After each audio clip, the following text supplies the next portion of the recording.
La parole était avec Dieu, et en elle était la lumière. La lumière est arrivée sur les ondes. Lumière sur les ondes, votre programme d'information et de décryptage de l'actualité nationale et internationale à la lumière de la parole de Dieu. Musique, talk show, agenda et Bible Games. Lumière sur les ondes, une heure d'analyse des problèmes sociopolitiques, religieux, culturels et économiques par l'éclairage des Saintes Écritures.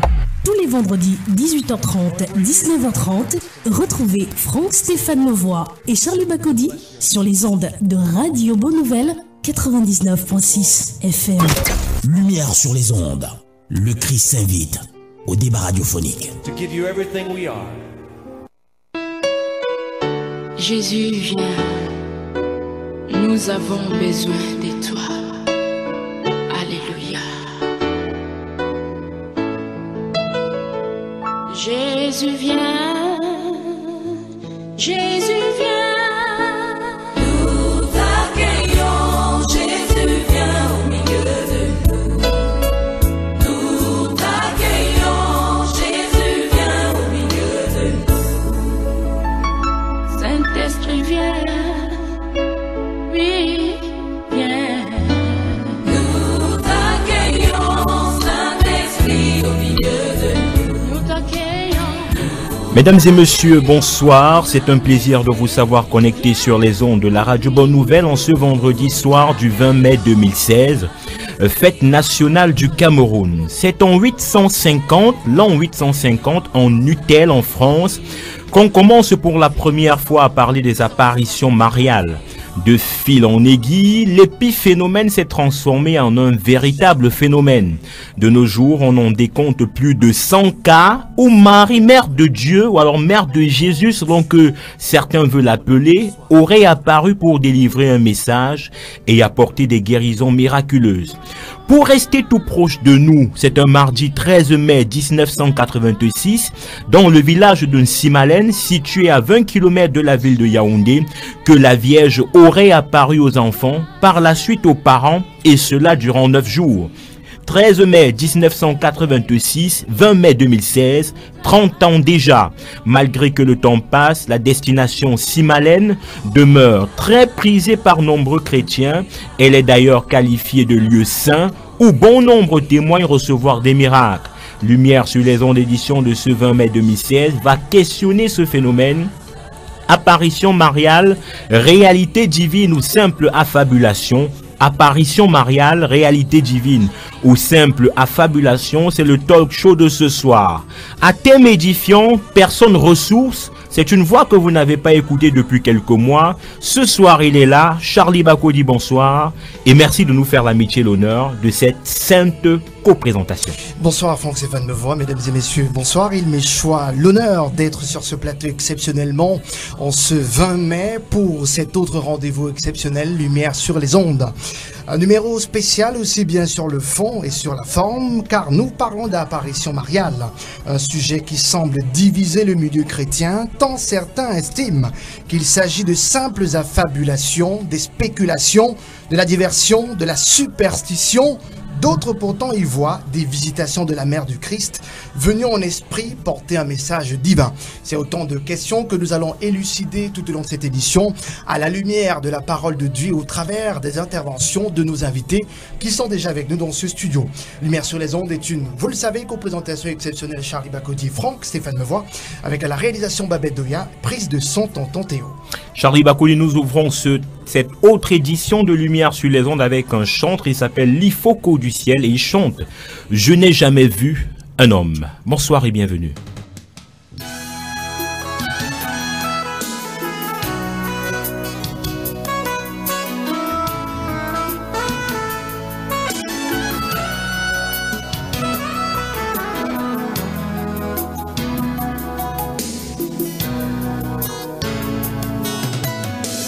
Je n'ai jamais vu un homme qui passe près de la croix et reste le même.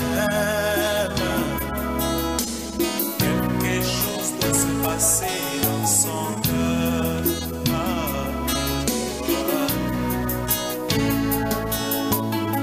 Je n'ai jamais vu un homme qui passe près de la croix et reste le même. Quelque chose doit se passer dans son cœur.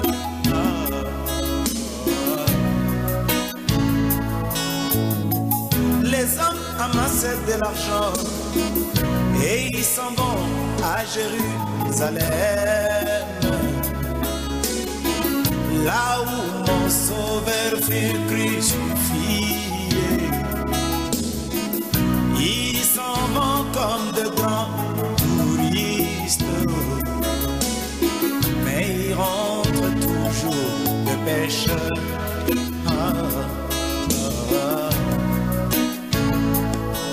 Moi, je n'ai jamais vu un homme qui passe près de la croix et reste le même. Quelque chose doit se passer dans son cœur.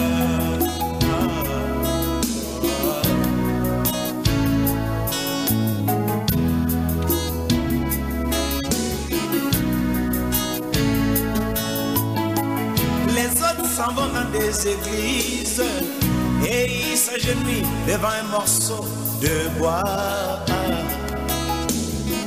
Et ils se représentent comme la croix de Jésus. Mais ils rentrent toujours de pécheurs. Mais où est la croix? Moi, je n'ai jamais vu un homme qui passe près de la croix et reste le même. Quelque chose doit se passer dans son cœur.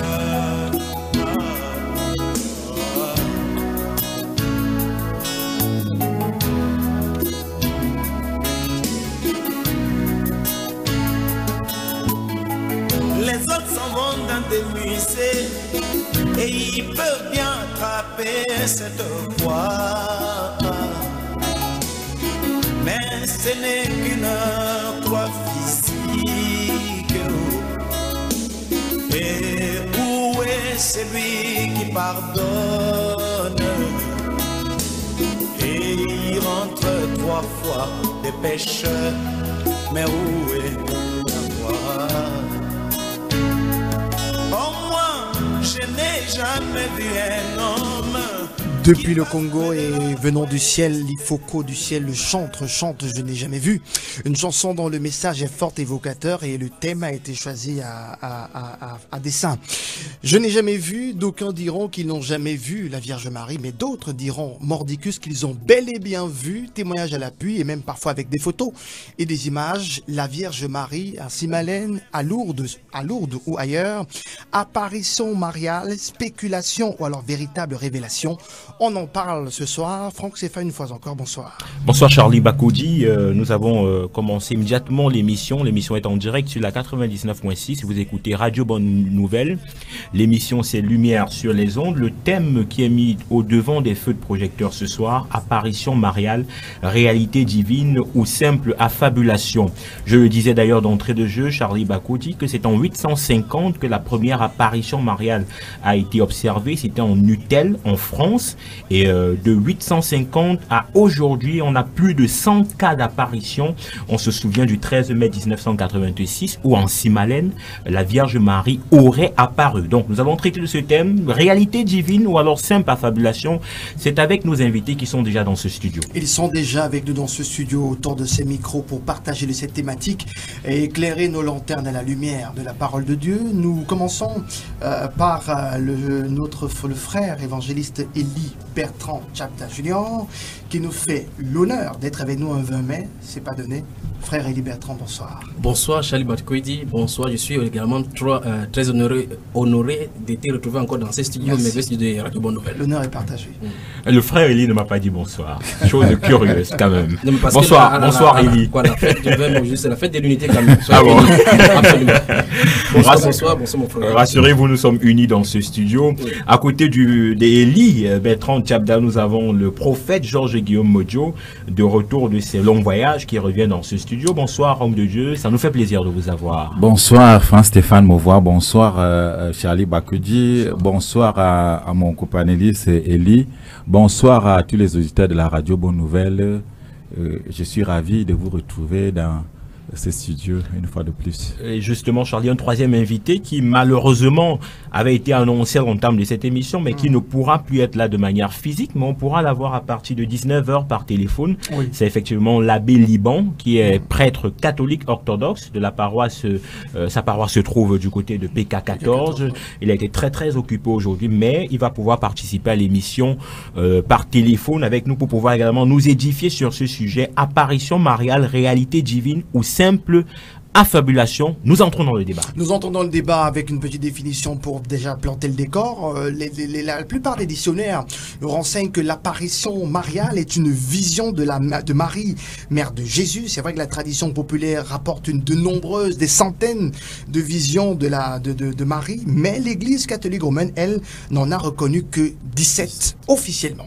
Alors, Élie Bertrand Tchabda Junior frère, parlons d'abord du personnage de Marie avant d'entrer de fond en comble dans la tradition, dans les visions. Parlons un peu de Marie. Qui, pour ceux qui connaissent ou pour ceux qui ne connaissent pas, ou pour ceux qui font de la confusion, qui est Marie?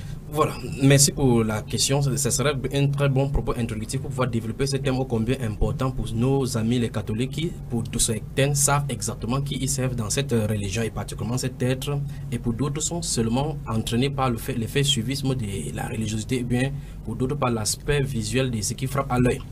Donc, bibliquement parlant, les passages de la Bible où on mentionne Marie, ou bien pour qui fait état d'abord de la Marie dont nous parlons et qui est la Marie de la Bible.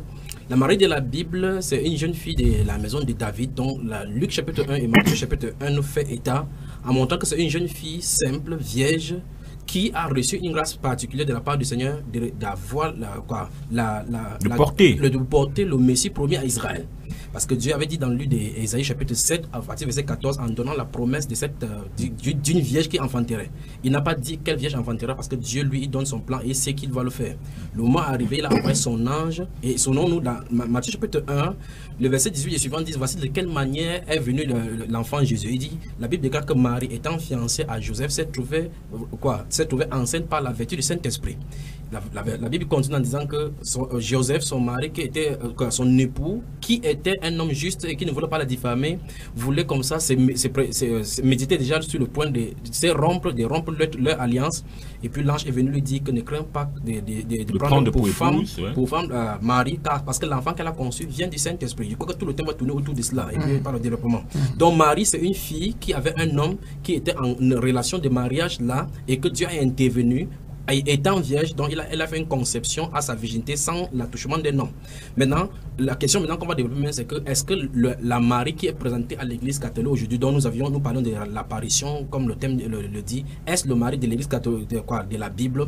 Au fur et à mesure, on va prendre le parallèle pour savoir si oui ou non ce qu'on dit d'elle maintenant colle avec la réalité qui est présentée dans les Saintes Écritures. Ok, vous avez présenté le personnage Marie, frère Élie. Je vais me retourner vers le prophète Georges Guillaume.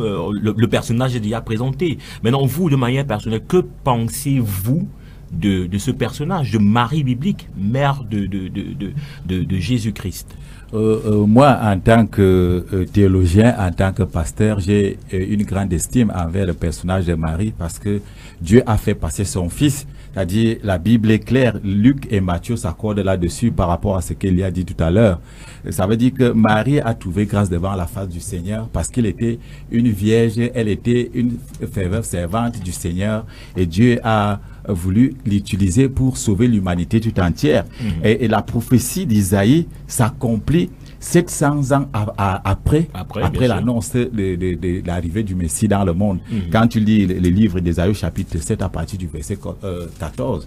Donc, moi, en tant que théologien, quand je regarde l'histoire de la Bible, ce que les Saintes Écritures nous enseignent dans le Nouveau Testament, j'ai une grande estime.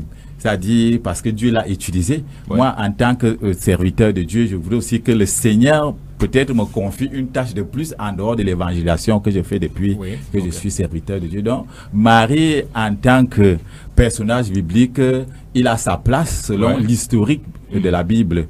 Mais pour la dévotion, on va arriver tout à l'heure. Moi, je pense que c'est ma position. Alors, Charlie, si tu permets, alors, est-ce Bien que, d'après ce que l'homme de Dieu vient de dire, est-ce que vous avez de l'estime? Alors, est-ce qu'on peut prendre ce personnage biblique peut-être pour des femmes, comme un modèle? Oui. Ça veut dire dans le sens de sa dévotion Oui.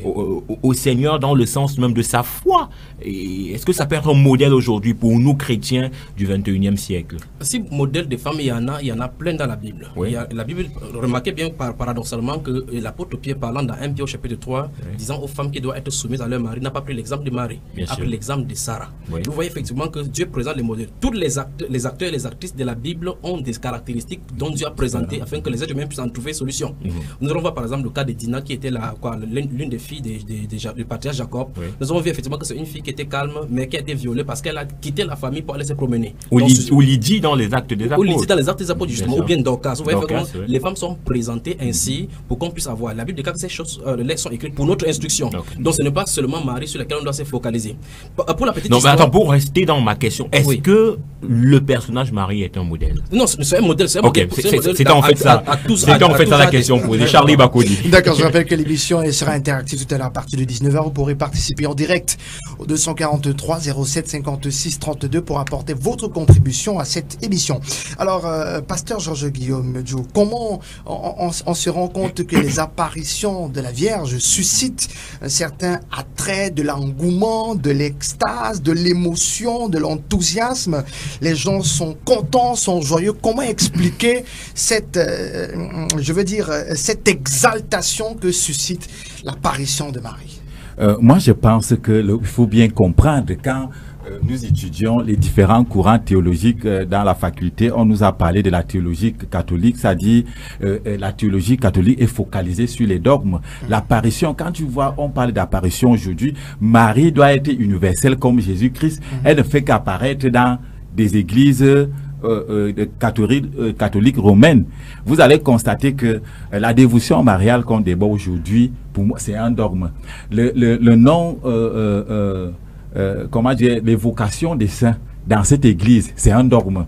Le nom Maria des conducteurs de cette église, c'est un dogme.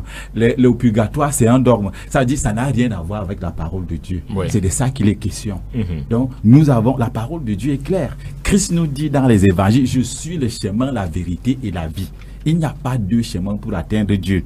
Dans la doctrine qu'on donne à travers Marie, dans ces religions, ça veut dire que non, on peut passer par la mère pour atteindre le fils, pour avoir quelque... Non, Dieu est clair, ou c'est ça, ou ce n'est pas ça. Dans des évangiles, Jésus-Christ a une mission. Et nous constatons aussi dans les mêmes évangiles, après que Jésus ait reçu le baptême à travers Jean-Baptiste, on a vu des apparitions. C'est-à-dire entre, il y a Élie et Moïse qui sont venus rendre témoignage que celui-ci est mon fils bien-aimé, c'est-à-dire à travers la mission divine par rapport à ce qu'il a reçu. Aujourd'hui, on parle de l'apparition. L'apparition, on dit qu'on a vu Marie. Moi, je pense que Jésus-Christ qui est venu sauver l'humanité est descendu, on l'a vu, on l'a touché. Mais depuis des années, on n'arrive pas, on dit il y a apparition. Il y a apparition, on a vu Marie par-ci, par-là, mais on n'a jamais touché Marie. Pour moi, quelque chose qu'on parle dans l'invisible, ça veut dire que ça devient plus compliqué. Jésus étant donné que Jésus-Christ est venu comme fils de Dieu, comme serviteur de Dieu, on l'a touché, tout le monde l'a vu, on a vu son ministère prospérer au milieu des humains. Donc moi je pense que l'apparition mariale, vraiment, c'est selon c'est la un doctrine. dogme. Oui, c'est un dogme. Alors, moi, je reste avec vous. On rappelle aux auditeurs que le thème ce soir, apparition mariale, réalité divine ou simple affabulation. Vous pourriez participer par téléphone à partir de 19h au 243 07 56 32, 243 07 56 32 ou alors par SMS au 699 49 37 90, 699 49 37 90. Alors, je prends la chute des propos du prophète Georges Guillaume Medjo pour vous poser la question, frère Élie, comment donc comprendre ces différents miracles qui se produisent aux endroits où la Vierge Marie aurait apparu? N'allons pas loin, n'allons pas à Lourdes, n'allons pas ailleurs, restons en Simalène. Moi j'ai vu des personnes qui ont témoigné, une fille qui ne parlait pas, qui dès qu'elle a vu la soi-disant, la Vierge Marie, elle s'est mise à parler des lépreux qui ont retrouvé la guérison, des paralytiques qui ont marché. Comment comprendre donc ces miracles qui se produisent? Un peu comme dans la piscine de Bethesda. Exactement. La Bible déclare que Dieu ne se répand pas des dons et des appels. Lorsque, sous réserve que tous ceux qui m'écoutent maintenant croient qu'il y a un Dieu qui a créé les cieux et la terre, et il y a un opposant qui s'est opposé à lui, appelé Lucifer. L'archange Lucifer, lorsqu'il a été dépouillé et chassé du ciel glorieux du Seigneur, il n'a pas été dépouillé de sa puissance. Ça veut dire que c'est pour ça que l'apôtre Paul nous dit que nous n'avons pas lutté contre la chair et le sang, mais contre les dominations, les autorités, les princes de ce monde, les esprits méchants dans les lieux célestes. Donc ce sont des puissances que nous avions en face de nous. Donc ces gens-là ont des puissances. Nous voyons effectivement, ce n'est pas son cas seulement, le marabout, les gens vont chez le marabout, toute satisfaction. Les gens vont il y a des gens qui entrent sous l'eau ici, entrent dans l'eau et sortent, il n'y a pas de l'eau. Pourtant le pasteur qui fait des miracles ne peut pas faire comme ça, il faut savoir se noyer. Alors ça veut dire quoi? Ça veut dire que dans le camp opposé, nous avons des êtres qui traitent avec des esprits désincarnés. Et ces esprits-là sont effectivement puissants. Lorsque vous citez le cas d'Insimalem, le miracle qui se passe dans le cas d'Insimalem, c'est le petit miracle. L'apparition dite de Fatima, Fatima en 1917, c'est l'un des cas les plus typiques de cette puissance, de cette déesse-là. Parce qu'il faut voir qu'on touche là, parce qu'on a comme impression que la statue avec laquelle on a des blagues, on croit que c'est juste de rendre culte, il n'y a pas de problème. Il faut qu'on comprenne que derrière comme l'apôtre Paul le dit dans 1 Corinthiens chapitre 8 chapitre 9, il a dit clairement que je ne veux pas que vous soyez en communion avec les démons. Parce que derrière une idole se trouve un démon qu'on est en train d'adorer sans s'en rendre compte. C'est quand même curieux, donc on voit effectivement que, vous voyez effectivement, on va parler de la Madone noire. Dans un autre pays, par exemple en France et au Cameroun, on va voir Marie peint en blanche. Dans une autre partie du monde, au Brésil, en Chine, ce sera rouge, l'autre ce sera noir. Oui. On se pose la question, quelle Marie est-il question? Donc vous voyez qu'il y a un problème. Donc le fait que les miracles se produisent, ce n'est pas une authenticité, que ça vient de Dieu. Puisque lorsque nous rentrons dans l'Ancien Testament, quand Dieu a envoyé Moïse d'aller produire le miracle, les pharaoniques ont fait de la même chose. Les miracles sont allés crescendo jusqu'à ce qu'eux-mêmes reconnaissent que ici c'est le droit de Dieu. Ça veut dire que malgré qu'il y ait les confrontations de miracles, il y a le miracle de Dieu qui va être tout au-dessus. Et maintenant, plus encore, le Seigneur nous a prévenu qu'au dernier temps, dans les derniers jours que nous vivons, effectivement, plusieurs vont être séduits par les miracles, puisqu'il a dit que plusieurs personnes vont faire des miracles en son nom. Et pire encore, il a dit dans 2 Thessaloniciens chapitre 2 que lorsque l'Antichrist, l'homme impie, viendra, il dit c'est pas toutes sortes de séductions et de miracles pour ceux qui périssent. Donc il y aura les miracles qui sont destinés à amener plutôt les gens à la perdition pour qu'ils croient au mensonge. L'un des miracles dont est caractérisé par les miracles produits par ces apparitions-là. D'accord. Nous nous retournons vers le pasteur Georges Guillaume Dieu, toujours dans le but de comprendre ces apparitions mariales. Alors, pasteur, Marie serait apparue, les gens l'auraient vu, auraient rendu témoignage. Revenons au concret. Il y a des gens dans la préparation d'émissions qui se posaient des questions. Les morts ne sont pas, les morts sont morts. Ils sont dans le repos éternel. Est-ce que les morts peuvent apparaître encore à nos jours? Pasteur Georges Guillaume Dieu, est-ce que bibliquement, un mort peut-il encore apparaître, faire des visitations, porter des messages aux vivants? Je souris un peu par rapport à cette question. Ça dit bibliquement, quand tu lis le livre des Lévitiques, Exode, Dieu est contre l'évocation des morts. Sur le fait que moi j'ai perdu mon père qui m'aimait, par exemple, il nous a laissé dans des problèmes jusqu'à aujourd'hui. Ça dit s'il avait la force de revenir pour résoudre un certain nombre de problèmes. Moi je dis on ne doit pas blaguer avec la parole de Dieu. Soyons sérieux. Moi j'ai perdu mon père qui m'aimait. Jusqu'à aujourd'hui il est mort en 1996. Donc j'ai chanté, j'ai prié, j'ai fait des tours partout là on allait, à deux, ça dit que pour même voir sa silhouette, jusqu'à aujourd'hui je n'ai plus jamais vu sa silhouette. Donc moi j'ai dit, nous avons la parole de Dieu qui nous façonne, qui nous corrige selon les explications de l'apôtre Paul. C'est-à-dire la parole de Dieu est là pour donner la direction à la vie du humain, et cette parole est l'autorité suprême dans la vie chrétienne. Donc moi je pense que les morts, quand quelqu'un est mort, il est mort. Même si, ça dit quand tu vois, aujourd'hui, je l'ai dit souvent dans mes propos par rapport à la mission que le Seigneur m'a confiée, parce que le monde se soulève contre nous par rapport à cette mission. On pense que c'est le Dieu d'Abraham, de Moïse qui était un vrai Dieu. Alors, dans l'Ancien Testament, tu vas constater que ces anciens-là avaient une attitude, c'est-à-dire ils étaient intègres. Dans toutes les générations d'hommes, d'enfants de Dieu, il y a des hommes de Dieu intègres. Il y a des hommes de Dieu qui ont de la valeur, qui vivent dans la crainte de Dieu. Donc moi je pense que même Abraham, il est mort. C'est à nous de continuer la mission que le Seigneur nous a confiée. Alors, effectivement, Bertrand Tchabda, est-ce que ce que l'homme de Dieu, le prophète est en train de dire, ne semble pas un peu ambigu, dans le sens où, dans la parole de Dieu, les théologiens ont pour moi parlé de la transfiguration. Oui. Est-ce que pendant la transfiguration, des personnes qui étaient déjà passées de vie à trépas n'ont pas réapparu? Je prends le cas d'Élie, par exemple. Moïse, comment comprendre cela? Maintenant, il y a la différence. Quand Dieu fait quelque chose, il ne peut pas dire que je sais contredit par la suite. La transfiguration, il n'y a aucun mot parmi.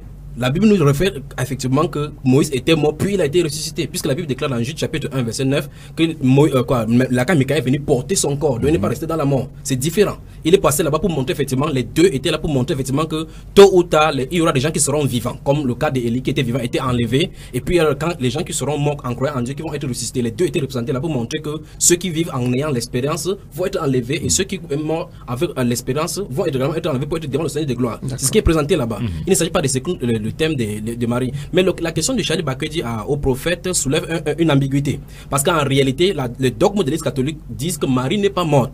Après son, justement, elle a été enlevée. Il parle de la dormition. Voilà. La dormition de Marie. Voilà. En fait, quand vous lisez les apocryphes que les catholiques ont particulièrement, vous allez voir effectivement que le moment où Marie devait être enlevée, les apôtres sont venus de part et d'autre dans tout le monde entier, Irénée et autres là-bas, pour se réunir autour d'elle et s'est prosternée, et puis elle a été enlevée au ciel. On parle donc de l'Assomption, donc en fait, chaque 15 jours. Mais ce n'est pas scripturel. Non, c'est pas. En fait, j'explique d'abord le dogme parce qu'il y a plusieurs personnes qui sont dans l'église catholique, ils suivent, comme je dis au départ, mais qui ne comprennent pas ce qu'on dit. Il faut d'abord expliquer dans ce qu'ils ils disent, puis venir dans les Écritures expliquer que c'est contraire aux Écritures. Maintenant, donc d'après ce qu'ils expliquent, donc, ça c'est le livre apocryphe dont on parle de Marie, comment elle est montée aussi, parce que la Bible ne dit nulle part comment elle est montée. On va voir effectivement au travers des Écritures comment elle a progressé et comment est-ce que Jésus l'a traité et les apôtres l'ont traité jusqu'à ce qu'elle a quitté la scène. Donc maintenant, il tente de dire donc que ces livres apocryphes montrent effectivement comment Marie a été enlevée. Les livres apocryphes parlent effectivement comment les apôtres sont réunis, sont soumises en pleurant et en donnant les derniers adieux à Marie pour qu'elle puisse intercéder pour l'église. C'est pour cela qu'il y a tous ces cultes autour d'elle.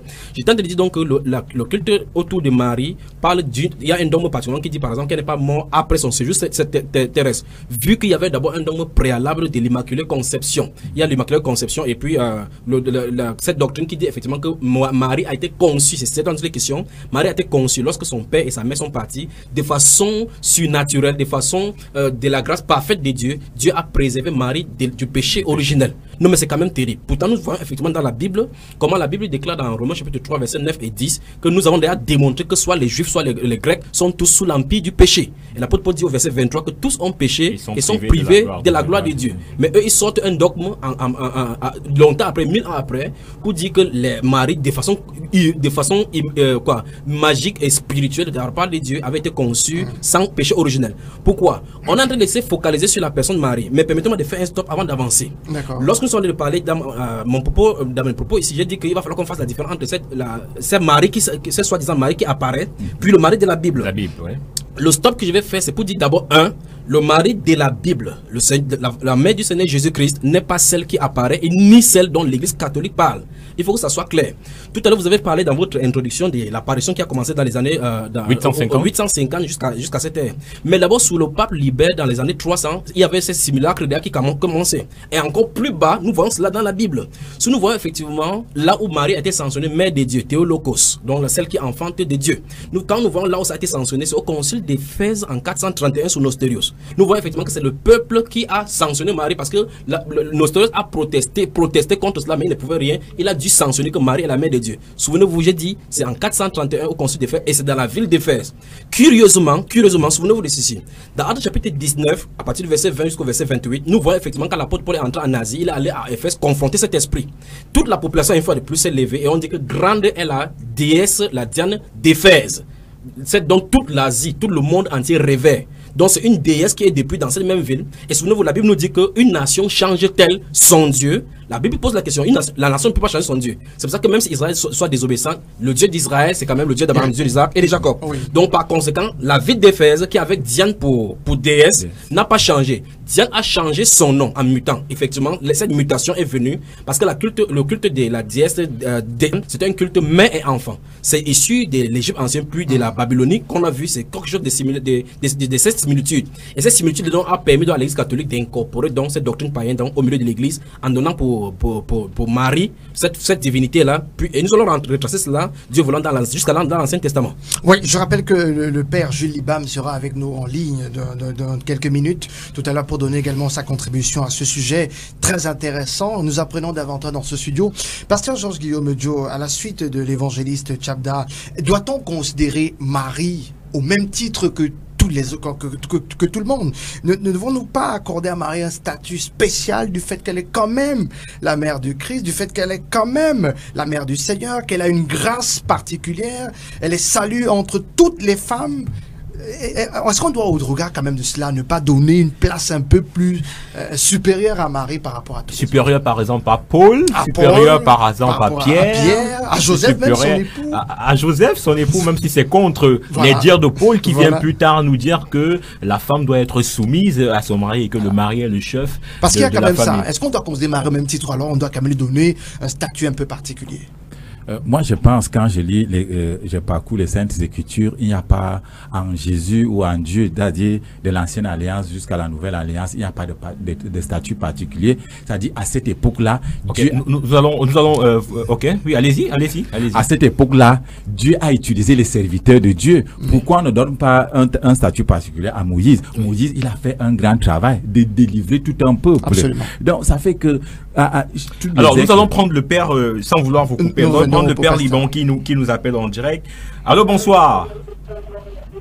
Allô, bonsoir. Bonsoir, Abbé Liban. Vous êtes en direct de Radio Bonne Nouvelle, la 99.6. Ce soir, nous traitons d'un thème: apparition mariale, réalité divine ou simple affabulation. Oui.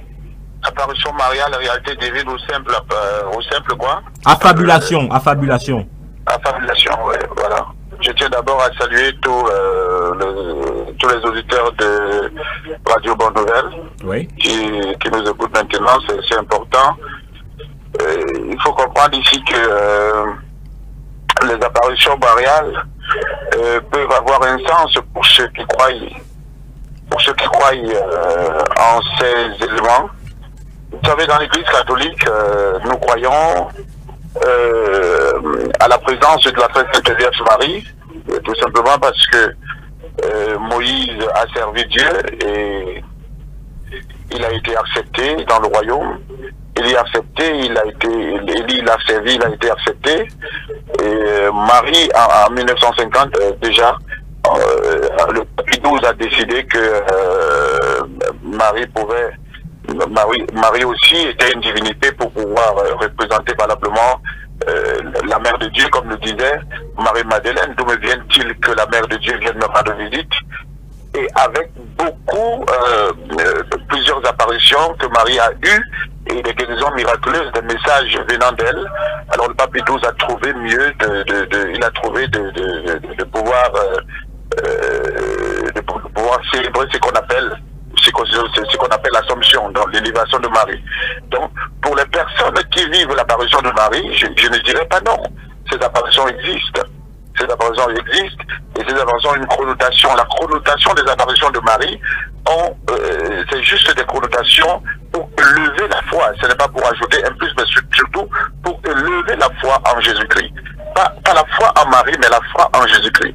La foi en Jésus-Christ. C'est pour cela que vous voyez, ceux qui y partent ressortent avec des solutions, parce que quand quelqu'un vit sa foi, et que cette foi, une foi profonde, cette foi finit par produire, par produire quelque chose par rapport à ce que nous avons besoin. Alors, donc, oui, Abbé Liban. Oui. Alors, on voudrait quand même savoir quel est l'encadrement que l'Église catholique met à ces différentes apparitions, quand on sait aujourd'hui que le diable peut se transformer en ange de lumière. Alors, quel est l'encadrement qui est mis dans ces différentes apparitions? Oui, vous savez, l'Église est une Église sainte, catholique et apostolique. Ça veut dire que l'Église a un chef. Et rien ne se fait dans l'Église sans la volonté du chef qui est Christ. Et maintenant, l'évêque, qui est le garant de l'Église, à chaque fois qu'il y a une apparition, l'évêque se réunit avec des prêtres de l'église pour essayer de trouver. Vous savez, la Bible déclare qu'il faut discerner les esprits. Ça veut dire qu'il faut discerner les esprits. Si ça se fait que cet esprit est un esprit malsain, voilà, on interdit immédiatement. On dit non, il n'y a rien qui se produit parce qu'il faut permettre aux fidèles de vivre une réalité. Nous avons vu quelque part dans les zones de Yaoundé où cette femme qui disait qu'elle avait filmé Jésus, je ne sais pas si vous vous en souvenez. Oui, bien sûr, bien sûr. Oui. Voilà, il y a eu un comité quasiment spirituel qui était orchestré par l'évêque, et accompagné par des pères charismatiques qui ont demandé la volonté de l'Éternel par rapport à cela. Donc, il y a des apparitions, et l'Église essaie de faire tout pour que ces apparitions soient réelles. Si ces apparitions sont réelles, alors on laisse les gens émettre leur foi, on y passe. Mais je pense que l'encadrement dans l'Église a toujours été un encadrement meilleur pour les fidèles chrétiens et ceux qui veulent aller de l'avant dans leur vie chrétienne. D'accord. Père Jules Libam, dernière question avant de nous quitter. Puisque vous venez de nous expliquer tout à l'heure que toutes ces apparitions sont consacrées par l'Église catholique, l'histoire nous enseigne que jusqu'ici, 17 apparitions officiellement ont été reconnues par l'Église catholique. Est-ce à dire que la plus près de nous, le 13 mai 86, l'apparition à Simalène, que tous les Camerounais connaissent, on sait que combien de chrétiens vont là-bas se purifier, vont faire les cultes là-bas. Est-ce à dire que ce n'était pas l'apparition de Marie, puisqu'elle n'a pas été authentifiée par l'Église catholique? Non, vous savez, comme je le disais, c'est chaque chef de l'Église a sa façon de gérer l'apparition de l'Église. L'évêque qui était en ce moment-là, je pense que c'est Monseigneur Jean-Joie. Oui. Monseigneur Jean-Joie qui était à l'époque par rapport à Simalène, peut-être il n'a pas trouvé des points sensibles pour pouvoir apporter la vérité dans cela. Peut-être parce que peut-être il comprenait la chose autrement. Mais je dis, on voit à Lourdes en France, et ce qui se passe à Lourdes, et on voit par ailleurs. Et il n'y a pas seulement ces apparitions se font tous les jours dans le quotidien de tous ceux qui prient, de tous ceux qui vivent dans le Christ et qui reconnaissent Marie comme la mère de Dieu, comme le disait Élisabeth, d'où me vient-il que la mère de Dieu vienne de rendre visite. C'est-à-dire, tous ceux qui reconnaissent Marie comme la mère de Dieu, la mère du Seigneur Sauveur, c'est-à-dire, on soit vécu ces apparitions. Mais maintenant, si au Cameroun, il s'est avéré que Marie est apparue quelque part et que l'Église n'a pas pu prendre en considération, mais je vous dis, c'est Simalène. Et à Simalène, vous allez trouver toujours, il y a des prêtres, il y a toutes ces personnes. Ça veut dire que l'Église à une partie forte, l'Église assiste quand même ces personnes qui vont là-bas. Ok, alors nous vous remercions infiniment pour votre participation à cette émission. On vous recontactera peut-être dans la semaine prochaine ou un peu plus pour vous avoir de manière physique en studio. C'est un plaisir partagé et surtout que la paix du Seigneur soit avec vous. Merci beaucoup. Merci bien. Ok. Alors de retour dans ce studio, Charlie Bakodi. Merci au Père Libam pour sa disponibilité quand même. J'ai vu tout au long de l'intervention du Père les réactions au niveau des visages de nos invités qui avaient envie de parler. Je reviens au pasteur Georges Guillaume Dio. D'abord, réaction après l'intervention du pasteur. Oui, ma réaction, c'est que j'ai suivi la thèse de l'abbé Libam, vraiment qui n'est pas soutenue par la parole de Dieu. Donc, qui s'appuyait sur les dires du pape Pie combien Pie 12 qui a décidé par rapport qui était un homme.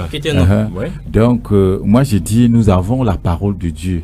La parole de Dieu, tout est accompli à travers Jésus-Christ. Quand tu vois Jésus-Christ, c'est la parole de Dieu, la sagesse de Dieu, la lumière du monde. C'est lui qui éclaire le monde. C'est lui qui nous donne le chemin. Comme je l'ai dit d'entrée de jeu, que l'apparition mariale, la dévotion mariale, c'est un dogme à l'Église catholique. C'est-à-dire, il n'y a rien à dire. Nous avons on parlait de Moïse, d'Abraham, ils ont servi le Seigneur. Mais au jour d'aujourd'hui, si des hommes et les femmes qui vivent dans le monde à l'heure actuelle ne veulent pas écouter les serviteurs que le Seigneur suscite à notre époque, nous avons des prêtres parmi nous, des pasteurs parmi nous qui ont eu la charge de convier l'évangile, de prêcher à travers le monde. Donc, il faut croire à ces conducteurs que le Seigneur suscite au milieu de nous. Et toute la parole de Dieu nous sanctifie. Si nous voulons de la sanctification ou des miracles, Jésus-Christ, il était clair là-dedans. Quand tu lis les évangiles, il dit, voici les miracles qui accompagneront ceux qui auront cru. Si je veux les miracles, déjà, comme j'ai cru au nom de Jésus, je crois déjà, ça veut dire que c'est le miracle qui doit me suivre. Parce que j'ai la foi. Ma foi, elle est permanente, elle est profonde à la personne de Jésus-Christ. Donc, le miracle, c'est le miracle qui me suit, selon l'interprétation de ce passage dans l'évangile de Marc au chapitre 16. Donc, moi, je pense que le prêtre nous a fait vraiment une thèse vraiment qui ne tienne pas, il n'a pas d'argument. Il faut vraiment qu'il soit vraiment clair, c'est-à-dire que l'Église catholique revienne dans la parole de Dieu, parce que quand tu vois autant la politique occidentale a échoué en Afrique, la même chose aussi, c'est-à-dire en partie, l'Église occidentale a échoué en Afrique par rapport à certaines doctrines.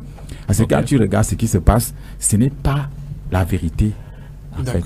Ok, alors moi j'ai retenu quand même quelque chose de que je trouve intéressant dans les dires du pasteur Georges Guillaume, qui nous faisait savoir que si effectivement les chrétiens aujourd'hui n'écoutent pas leur leader, ce n'est pas quand Marie ou bien quand Joseph va venir apparaître qu'ils vont se précipiter pour aller écouter. Il y a des hommes de Dieu qui prêchent de manière sérieuse l'évangile. Encore qu'ils pourront vous dire que Marie, justement dans ces versets, on parle de ce quelqu'un revenait des morts. Marie ne revient pas des morts, puisque j'ai dit ici dans les propos que les catholiques soutiennent que Marie n'est pas passée par la mort.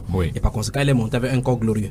Mais j'ai dit, j'ai arrêté mes propos ici. J'ai dit, Marie dont nous parlons, les apparitions mariales, il ne s'agit pas du mari de la Bible. Bien sûr. Elle est apparue au courant des siècles, même avant les chrétiens. Ça veut dire que même avant que la Marie de la Bible ne naisse, cet esprit-là était dans le monde. Mais je vais rebondir sur un autre propos pour dire ceci. Dans le livre de Luc au chapitre 11, par exemple, avant de revenir sur le cadre de la doctrine catholique par rapport à cela, le Seigneur Jésus a fait beaucoup de miracles. Dans le livre de Luc au chapitre 11, les versets 24 à 27, lorsque le Seigneur va faire un miracle, il y a une femme au milieu de la foule qui va dire qu'elle va commencer à vouloir glorifier Marie. Permettez-moi de lire ça rapidement. Tandis que Jésus, verset 27 du chapitre 11 de Luc, tandis que Jésus parlait ainsi, une femme élevant la voix du milieu de la foule lui dit, heureux le sein qui t'a porté, heureuse les mamelles qui t'ont allaité. Et il répondit, heureux plutôt ceux qui écoutent la parole de Dieu et la gardent. Jésus savait effectivement que c'est un esprit qui voulait enlever Marie. Vous aurez remarqué qu'il y a effectivement cette communauté de femmes qui aiment servir Marie. Donc il savait effectivement. Ce sont des paroles terribles de la Bible ici. Donc dès la mise en place, lorsque le Seigneur Jésus prêchait lui-même en personne, on l'a laissé là physiquement. On voulait élever sa mère. Heureux la femme qui t'a allaité, le sein qui t'a allaité. Voilà l'esprit de la mariologie ici. Jésus, comme le prophète a dit, il faut qu'on retourne à la parole. Jésus leur a renvoyé dans la parole que ceux qui sont heureux, et c'est ce qu'Apocalypse chapitre 1 verset 3 dit, heureux ceux qui lisent et ceux qui écoutent les paroles de ces prophéties et qui la gardent, les paroles qu'ils ont écrites dans cette Bible-ci. Maintenant, permettez-moi, j'ai chose ici. Lorsque nous voyons, comme le prophète dit qu'il faut que l'Église catholique revienne dans la parole, elles ne pourront jamais revenir à la parole parce qu'eux-mêmes, ils ont cherché les bois, attaché leurs propres pieds là-dessus, ils ne peuvent pas détacher.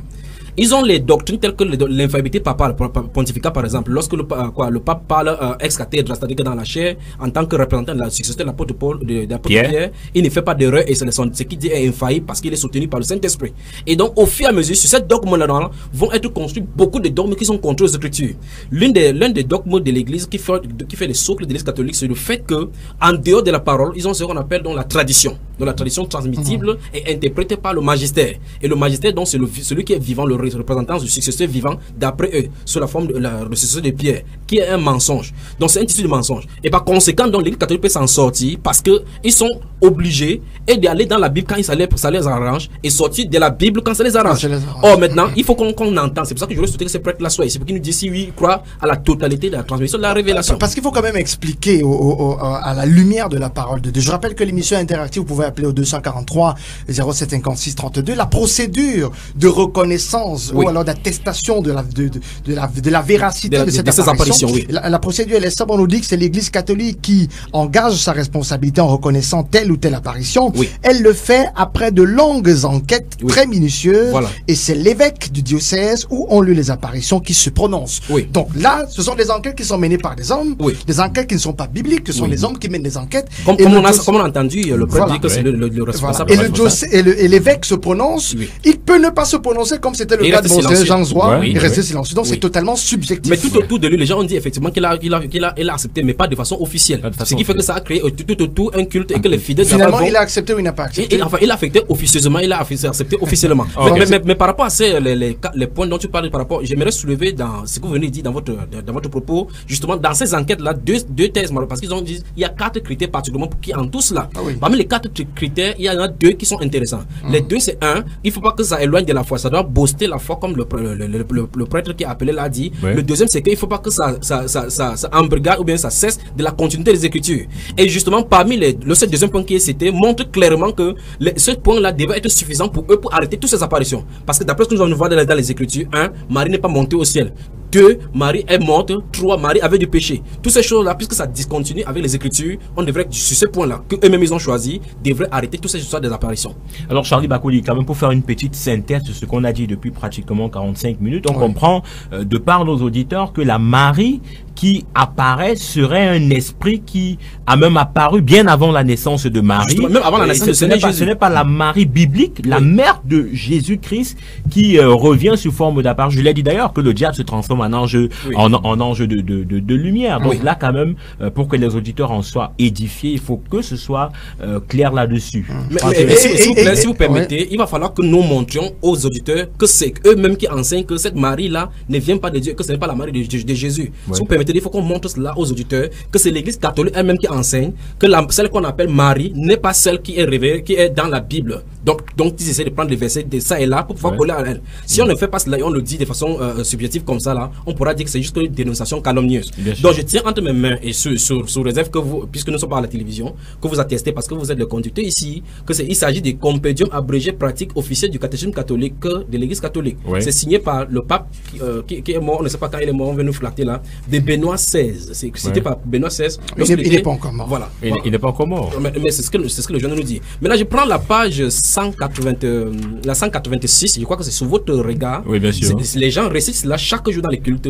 Le titre du cantique, c'est un cantique, la page 186. Nous voyons effectivement, c'est ce qu'on appelle la Regina Coeli. C'est écrit en français, puis en latin. Voilà, maintenant, nous lisons ensemble. Reine du ciel, réjouis-toi, Alléluia. C'est écrit le règne du ciel. Car celui qui te fut donné de porter, Alléluia, est ressuscité comme il l'avait dit, Alléluia. Prie Dieu pour nous, Alléluia, sois heureuse et réjouis-toi, Vierge Marie, Alléluia. Donc nous voyons effectivement que la personne qu'on appelle ici reine du ciel est attribuée à Marie. C'est l'église catholique, c'est dans le compendium catholique, ça se trouve. Maintenant, 5 fois dans la Bible, la terminologie reine du ciel se réfère à un démon. C'est ce démon qui va causer le problème au peuple juif. Si vous permettez seulement, il faut qu'on regarde dans les Écritures pour voir ce qu'il en est. La référence. Prenons le livre de Jérémie chapitre 44, Jérémie chapitre 44, où c'est mentionné 4 fois, puis dans le livre de Jérémie chapitre 7, verset 18. Je vais prendre rapidement Jérémie chapitre 44. Jérémie chapitre 44, je vais lire rapidement à partir du verset 16. Nous ne t'obéirons pas, c'est le peuple juif qui parle à Jérémie. Nous ne t'obéirons pas, parce que nous n'avons pas le temps, j'aurais dû prendre depuis le verset 1. Il dit, nous ne t'obéirons en rien, ce que tu nous as dit au nom de l'Éternel. Le peuple dit à Jérémie qu'on ne t'obéirons point. Puis il dit, verset 17, mais nous voulons agir comme l'a décidé notre bouche, offrir de l'encens à la reine du ciel. Littéralement, c'est écrit reine du ciel. Maintenant, il dit, et lui fait des libations comme nous avons fait, nous et nos pères, nos rois et nos chefs dans les villes de Juda et dans les rues de Jérusalem. Alors nous avions du pain pour nous rassasier, nous étions heureux et nous n'éprouvions aucun malheur. Et depuis que nous avons cessé d'offrir de l'encens à la reine du ciel et de lui faire des libations, nous avons manqué de tout et nous avons été consumés par l'épée et par la famine. D'ailleurs, lorsque nous offrons de l'encens à la reine du ciel et que nous lui faisons des libations, est sans la volonté de notre mari, dont même le mari était coupable. Combien pour autant, déjà 4 fois ici dans le livre de Jérémie chapitre 44, c'est face figure. Bien avant la naissance. Ça c'est 700 ans avant la venue de Jésus-Christ. Alors vous allez nous dire dans la deuxième partie de cette émission qui est réellement cette reine du ciel. Exactement. Est-ce que cette reine du ciel est celle qui est citée dans le livre d'Apocalypse 12 que les chrétiens catholiques prennent beaucoup pour référence? C'est qui encore une ambiguïté. On va comprendre. Charlie Bakouli, écoute, est-ce qu'on peut prendre une musique? On va prendre juste une ponctuation musicale pour souffler un tout petit peu, permettre à tout le monde de prendre une bouffée d'oxygène, de se désaltérer, de revenir derrière. Avec une chanson proposée pour nous, c'est bien sûr Jojo Mallette qui chante « Il y a des chemins ». Il y a des chemins. On écoute, on retrouve.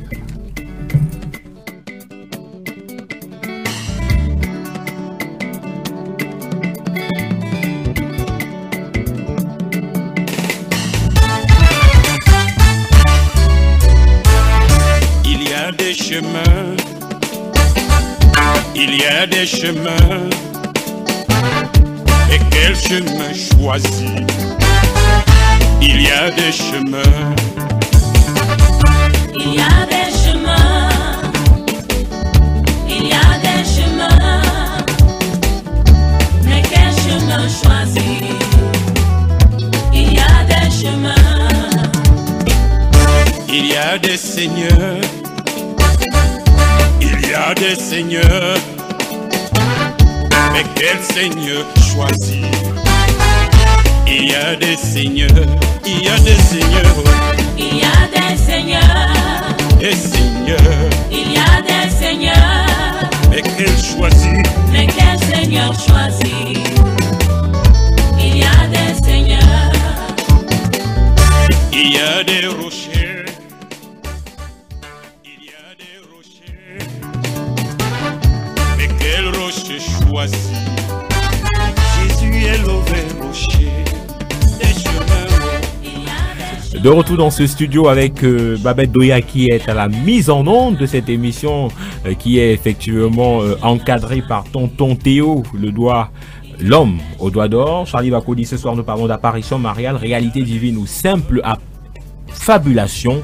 Nous avons déjà égrené quand même le chapelet de ce thème. Oui, effectivement. On a égrené, on a appris beaucoup de choses. On a eu des révélations, des enseignements ici même.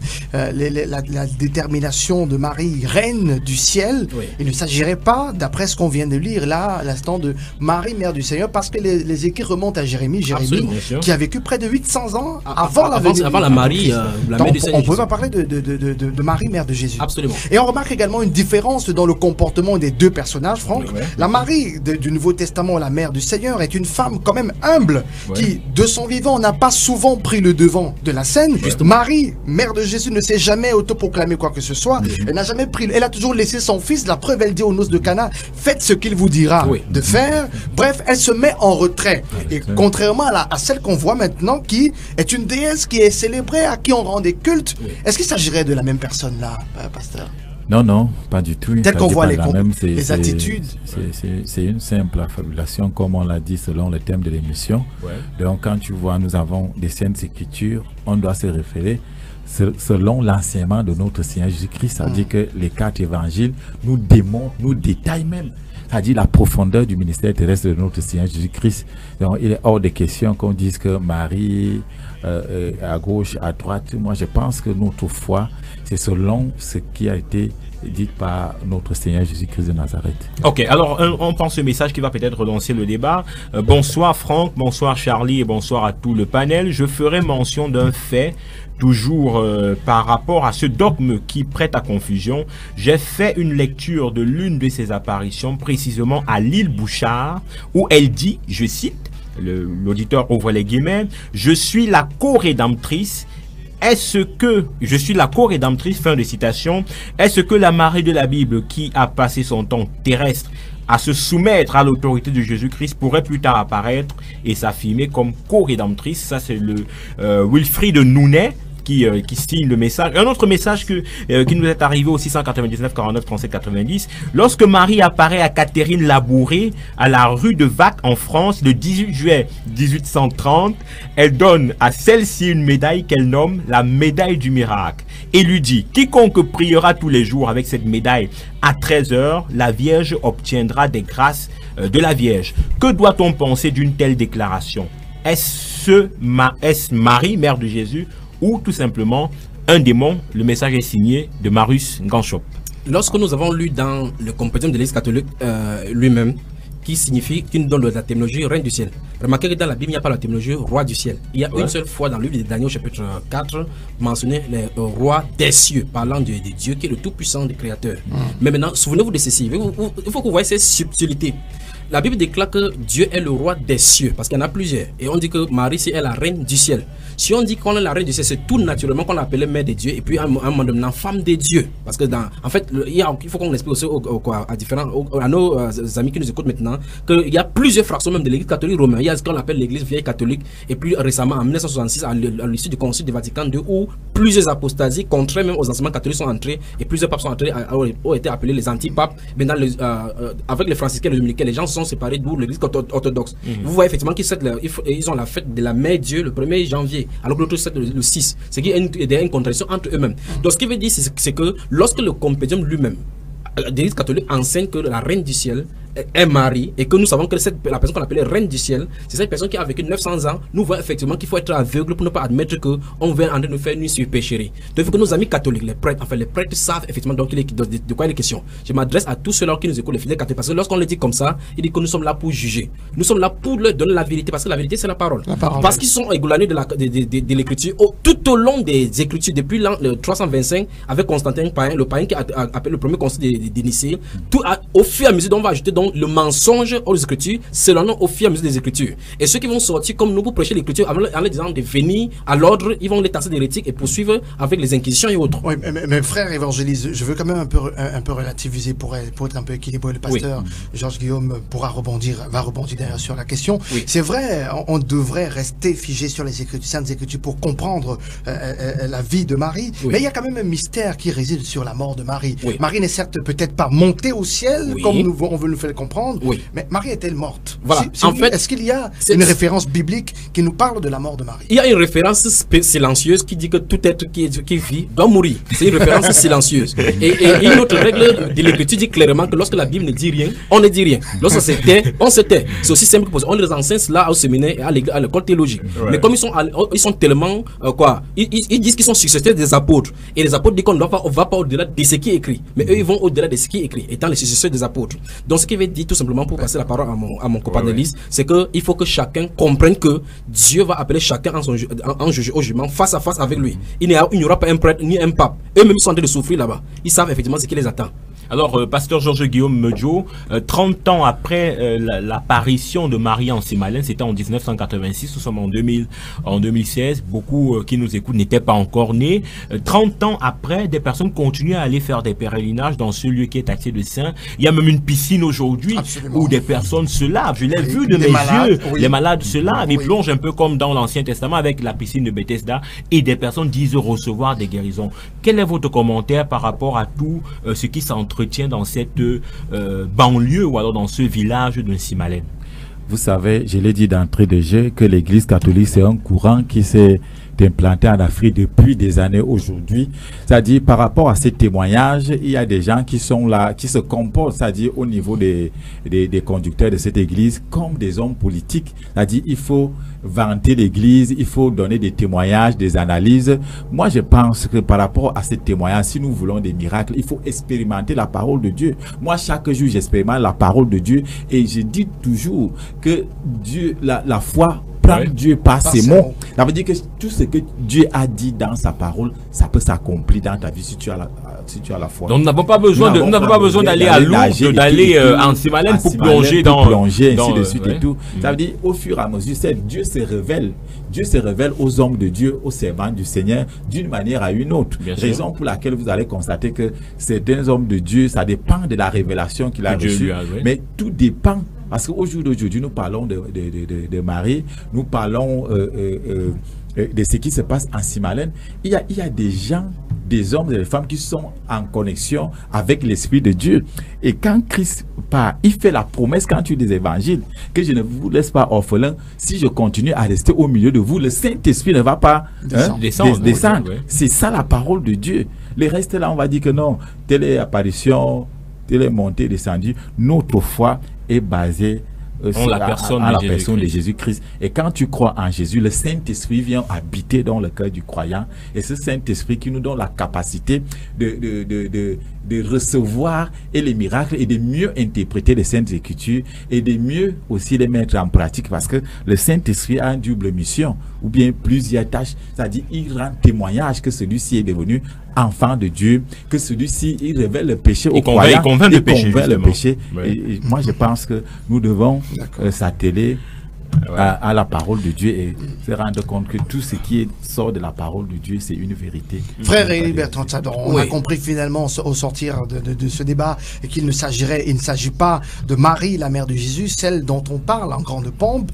Il s'agirait d'une déesse, la reine du ciel. La reine du ciel. Donc, quand on dit déesse, il faut qu'on comprenne que chez Dieu, il n'y a pas autre Dieu que lui, mais dans ce cas, c'est un démon. Mais revenons quand même à Marie, la mère du Seigneur. Peut-on quand même lui donner un rôle spirituel quand même? Il n'y a aucun rôle spirituel, aucun mérite. Je vous salue Marie, vous le saluez pleine de grâce, pourquoi vous ne saluez pas l'apôtre Paul par exemple? Et remarquez, Paul. Paul salue aussi des propres, mais en fait un culte, puisque la majorité de ses apparitions, il dit qu'il faut continuer à réciter cette litanie. Il a prescrit les rosaires et l'un des apôtres les plus démoniaques qui a prescrit cela, c'est Jean-Paul II, qui a de ses 25 années de pontificat à alimenter cela. Donc sorti d'ici, il peut plutôt seulement dire que le pape et toute sa cohorte, ce sont les païens déguisés avec les robes blanches. Donc il faut tout simplement la repentance au pape, à tous ses successeurs, à tous ceux qui m'écoutent maintenant, qui sont le catholique. C'est pour ça qu'il porte le verre noir maintenant, parce qu'il veut parler avec le sang avoir froid aux yeux. Donc il faut que ceux qui nous écoutent maintenant comprennent que s'ils suivent cette déesse-là, ils sont de servir les démons et ils seront exactement à la position de Jérémie, donc ils sont contraires à la volonté de Dieu. Ok, on l'aura compris, c'était pratiquement votre dernier mot, frère Élie Bertrand Tchadda. Apparition mariale, réalité divine ou simple affabulation. Je crois que Charlie Bako dit on peut quand même dire qu'on pourrait enseigner les vertus du personnage Marie biblique. Les vertus du personnage Marie biblique, on pourrait l'enseigner aux jeunes épouses, on pourrait l'enseigner à des femmes, tout comme Joël, s'il vous plaît, vous pouvez me dire juste un crochet. L'une des mensonges des catholiques, on dit que Marie est pleine de grâce. Il n'y a aucun verset biblique qui dit Marie est pleine de grâce. Si vous regardez dans le dogme des compositions catholiques, dans ces dogmes-là, il est écrit que Marie est pleine de grâce. Ils mettent effectivement Luc chapitre 1, verset 46 et 42, et vous voyez effectivement qu'en lisant même leur version, c'est pas écrit pleine de grâce. Marie peut être pleine de grâce parce que ce n'est pas la source de la grâce. Vous voyez, ça c'est un. Et l'une des choses, c'est que ce n'est pas seulement elle qu'on a dit qu'une grâce, tu es béni entre les femmes, comme on dit. Jaël, dans le livre des Juges, chapitre 5, verset 24, a été taxé de béni entre les femmes. Il faut qu'il fasse le culte à Jaël. Ok, on a compris. De toutes les manières, on voulait quand même lever l'équivoque pour dire que la Marie dont faisait référence notre thème, apparition mariale, n'a rien à voir avec la Marie biblique qui était une femme pieuse en qui le Seigneur avait, à qui le Seigneur avait accordé de la valeur. Parce que pour que Jésus-Christ passe par le sein d'une femme, il faudrait que le Seigneur ait vraiment beaucoup d'attention au travers de cette femme. Il faut qu'elle en soit digne. Cette Marie était une femme qui était humble. Elle n'a jamais pris le devant, elle a toujours laissé la place à celui qui a été envoyé. Absolument. Et si Jésus-Christ, comme il va venir la prochaine fois sur les chevaux, l'Église catholique, si elle est sur la terre, elle va commencer à diviniser les chevaux. Puisque quand le Seigneur passe par quelques personnes, on divise la personne. Si elle passe par les gens, on divinise les. Sacré Élie Bertrand Tchadda. Peut-être une dernière question, j'en ai parlé, Apocalypse 12.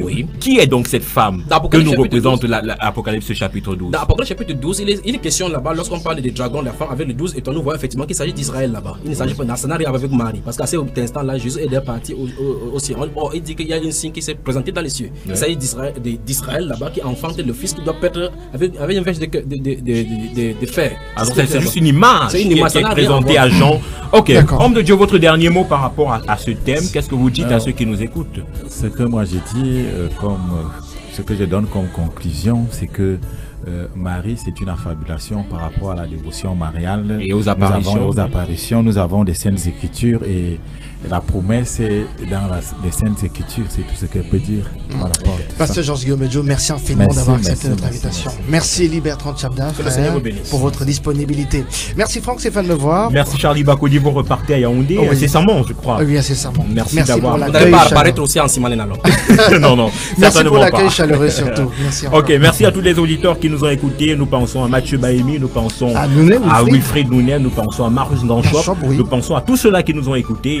Et nous pensons également à Grace Tchadda qui nous écoute fidèlement et religieusement. Nous disons merci infiniment. Et à toute la communauté sur WhatsApp qui réagit régulièrement et qui fait des commentaires. Merci à tous encore. Ok, merci, au revoir et à vendredi prochain.